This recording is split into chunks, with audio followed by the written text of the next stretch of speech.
Ekali kisio cha mukuru kwa njenga kaunti ya Ilovi ni makulia President William Ruto kulikilela kati na kuunga miezo ya kuombwa nyumba nila yende kisioni kiu mainena na nikimama uvo ekaliani mawetakana medhi witwa meakalite mukuru kwa njenga kwa ilungu ya miaka mingi na serikali dailite kumakudhwa vate mubango mailu wala utalo monene wa enendi utiitwe utena mawekalo itina wa nyumba sio kuombwangwa kilaloni cha kuseo vya lelu kisioni kiu mwaka mweu yana ilivoti. Ndi kuma kisioni ki cha mukuru kwa njenga mena kimako kingi ni magule serikali yunga mieseso ya kumaombo ya nyumba sio miweta tamatena kundu kungi kwa kudhamia atamethitwe mekalite kisioni ki vandu va ilungu ya miaka mingi. Mimi nimezaliwa mukuru kwa njenga, nimekulia hapo, nimesomea Kayaba Primary School. Tukiwa tunaenda huko. Sasa nashangaa sana baada ya mamangu kuaga ile chupuchupu nimeionea kwa ile kijiji hata nashindwa ni nini. Tuko na MP atuulizi. Mimi naomba tafadhali rais, kama hii kitu Uhuru aliamulisha tupewe, simtupe tu kwa roho safi na muache kutuhangaisha watoto wasako wakubwa. Sasa niko na msichana ako form 4. Sina pali pengine mimi naweza mpeleka.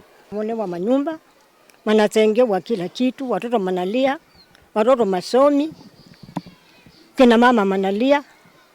Manapungiwa manyumba nendi mailiana na muvango ula wivo wa kusovwa kwa lelo kisioni ki na vala meweta tavena muvango wa imwesi andongo inene serikali ni kumavena kisiocho ndiriba hatujui inatoka wapi na inaishia wapi na contractor ni nani na billboard iko wapi ambayo waliweka. Serikali akiweka barabara anawekanga billboard, anaonyesha kwamba contract ni fulani, barabara ni kilomita fulani na inajengwa wakati fulani, lakini hatujawahi kuona billboard kama hiyo na hatujawahi kuona participation ambayo tunafanya.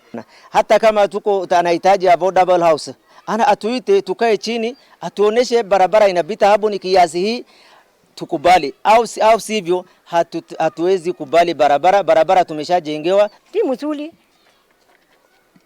barabara hata wende huko ni matope, kila kitu ni shida.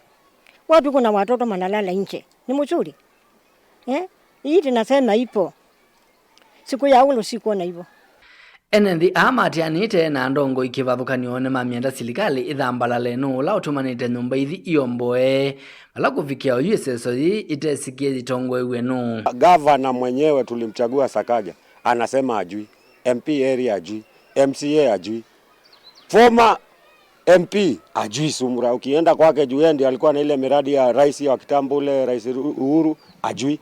Unashindwa hii kitu iko na nani na iko na mkubwa mgani inatusumbua hivi. You can hear the people's voices. Hatutaki barabara. Barabara ziko. Hii barabara ya kukata kona na kwenda pale, there is some mischief. And we are not going to allow this thing to happen. So my appeal, rais, sikiza malilio wanyonge. Utuite, utuambie. Kama kuna mazuri, utuambie. Hatujui ni nani ametoa amri. Hapa kuna DCC na DO na hospitali ndio wanaongoza hii hafla. Makosa sio, swali langu ni nani ametoa hiyo amri, because governor hajatoa, kura hawajatoa, Ken hawajatoa, ofisi ya president, interior ministry hawajatoa. Gavana wa kaunti ya Ilovi Johnson Sakaja na akia yumania kiko cha utumi wa vina mwingi vala maofisa ma polisi manethiwe maitu ichanzeve ya kwiti cha metho ikumavalania enendi alama na alea kuombwe wa nyumba sio. We do have a process with the people, and we must always remember that we're here to serve the people. Even the police are here to serve the people, But if you see what's happening, people have been attacked. It is not right. These are bullets, It's not right. Dilivoti ya vilingi wa Movoku makauntini ya Ilovi neta wa mwaka mweu.